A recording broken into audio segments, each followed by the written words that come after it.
तो क्या बताया कि लास्ट लाइन थी हमारी कि बृहद हिमालय में हमने देखा कि यहाँ पर नंगा पर्वत से प्रारंभ होता है बृहद हिमालय, नंगा पर्वत से फिर आपके नंदा देवी, कामेट, धौलाधर, अन्नपूर्णा, मकालू, मंसालू और माउंट एवरेस्ट। जो मैंने माउंट एवरेस्ट बताया, माउंट एवरेस्ट भारत का ही नहीं, विश्व का, भारत में नहीं है, नेपाल में स्थित है। तो माउंट एवरेस्ट विश्व का सबसे ऊंचा पर्वत श्रृंखला पर्वत है जिसकी ऊंचाई 8,848 मीटर है।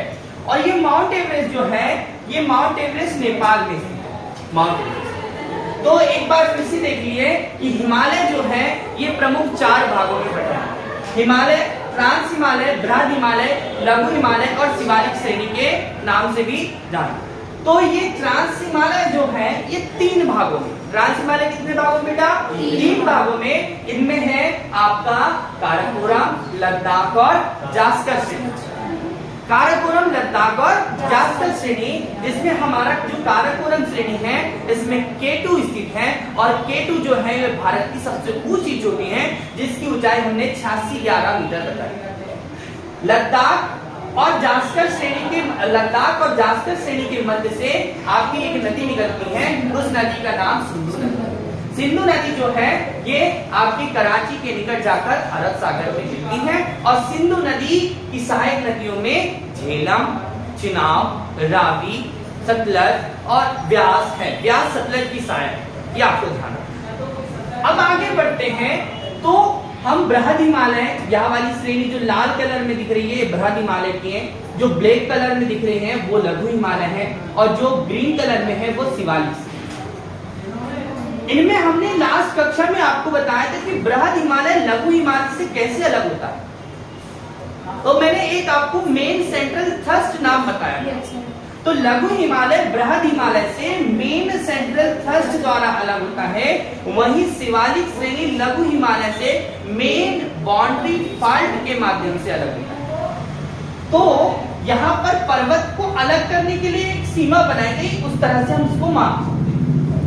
ये पर्वत श्रृंखला, हिमालय पर्वत श्रृंखला पूर्व पश्चिम में अधिक चौड़ाई है, जबकि पूर्व में इसकी ऊंचाई ज्यादा है। मतलब आप देखेंगे कि पूर्व की जितनी पर्वत श्रेणियां हैं वो ऊंची हैं और इधर कम है। ठीक है, याद रखना है, माउंट एवरेस्ट की ऊंचाई ज्यादा है। दूसरी बात कि लघु हिमालय के अंतर्गत नाग टिप्पा, महाभारत, पीर पंजाल जैसी श्रेणियां आती हैं। आप सब जानते हैं कि भारत के अन्य क्षेत्रों में इसको देखेंगे। उसके बाद हम आगे बढ़ते हैं तो ये तीनों पर्वत श्रृंखलाएं जो हैं ये अरुणाचल प्रदेश के क्षेत्र में आपस में मिल जाती हैं और यहाँ की एक विशेष, वहां की जनजाति की पहाड़ी के नाम से पहाड़ी बन जाती है। क्या नाम बताया बेटा? डाफला, मिगिर, अबोर और मिसमी। ये जो आपको ग्रीन कलर में अलग दिख रही है ये है नामचा बारवा। ठीक है, नामचा बारवा श्रेणी ये अरुणाचल प्रदेश और तिब्बत के पास वाले क्षेत्र में, तिब्बती क्षेत्र। तो डाफला, मिकिर, अबोर और मिसमी जो है ये भारत के पूर्वोत्तर भारत में स्थित प्रमुख पर्वत चोटियां हैं। ध्यान रखना, यहां से एक क्वेश्चन पूछा जाए। पटकोई बूम भी अरुणाचल प्रदेश में स्थित एक चोटी है, पहाड़ी है, याद रखना। ये विशेष प्रकार की मैंने ग्रीन कलर में 2 पहाड़ियों को दर्शाया है। ये पहाड़ी गारो, खासी और जयंतिया के नाम पर जानी जाती है। गारो, खासी, जयंतिया यहाँ की जनजाति का नाम। क्या नाम है? जनजातियों का नाम है गारो, खासी, जयंतिया, इसी के नाम। क्या होता है बेटा कि जो खासी की पहाड़ी है ये बहुत खास है, बहुत ही महत्वपूर्ण है। क्यों? क्योंकि जो मासीम राम है, मासीम राम, और ये मासीम राम विश्व की सर्वाधिक वर्षा का स्थल है। यहीं पर विश्व की सर्वाधिक वर्षा जो होती है वो यहाँ होती है। आप देखते हैं कि भारत में दक्षिण पश्चिम मानसून की अरब सागर की शाखा और बंगाल की खाड़ी की शाखा से वर्षा होती है। बंगाल की खाड़ी की शाखा अधिक आर्द्रता लेकर ये कीप नुमा आकृति से जाकर टकराती हैं, तो मासीम राम में ज्यादा वर्षा करती हैं। ये आपको याद रखना, मासीम राम विश्व का सर्वाधिक वर्षा स्थल है। इससे पहले कौन था? चेरापूंजी के नाम से जाना। बाकी आपको अब आगे बढ़ने हैं तो जब हम देखते हैं कि शिवालिक श्रेणी जो है वो हिमालय की अंतिम श्रेणी है जो बाद में बनी। हमने इनके बारे में आपको ये भी बताया है कि जो हिमालय पर्वत है, आज जहां हिमालय पर्वत है वास्तव में वहां पहले 33 सागर हुआ करता था। कौन था? 33 सागर। और हिमालय पर्वत का निर्माण 33 सागर के मलबों से हुआ। ये हम कहते हैं कि एक यूरेशियाई प्लेट से इंडो अफ्रीकन प्लेट आपस में टकराई, अर्थात ये प्रायद्वीप, ये जो हमारे पास में है मालवा, अरावली, बुंदेलखंड, छोटा नागपुर का पठार, दक्कन का पठार, पश्चिमी घाट, पूर्वी घाट, नीलगिरी श्रेणी, ये सब जो है प्रायद्वीपीय पठार के भाग हैं। तो एक प्रायद्वीपीय भाग, एक इंडो अफ्रीकन भाग यूरेशिया प्लेट से टकराया, तब जाके एक पर्वत का निर्माण हुआ, वो 33 सागर के मलबों से। उसको हमने क्या कहा? उसको हमने हिमालय कहा। और हिमालय पर्वत श्रृंखला नवीन पर्वत श्रृंखला है, नवीन वलित पर्वत है, जो दुनिया की सबसे ऊंची पर्वत श्रृंखला है। तो यहां पर नदियों के द्वारा, अब देखिएगा कि इस मानसरोवर झील से सिंधु नदी निकली है, ऐसे ही नदियों का बहुत सारा उद्गम हुआ है।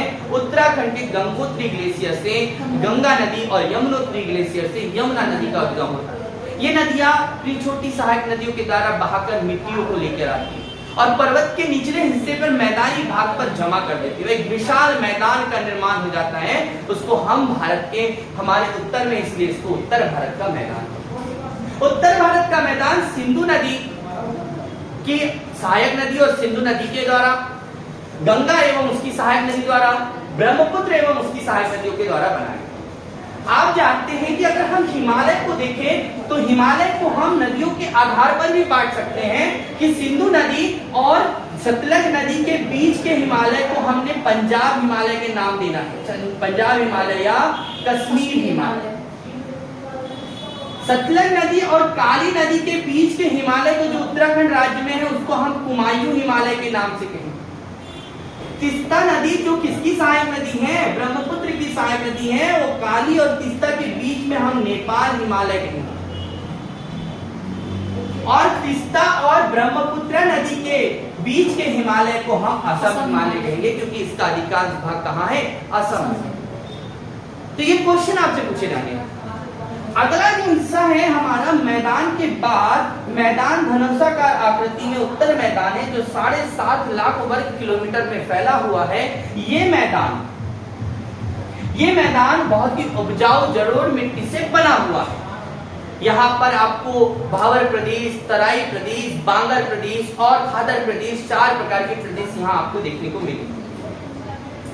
मैदानों की श्रेणी में हम आगे बढ़ते हैं तो आगे देखते हैं कि यहाँ पर प्रायद्वीपीय पठार है, जिसको हम कहते हैं प्रायद्वीप पठार, प्रायद्वीपीय पठार या प्रायद्वीपीय भारत।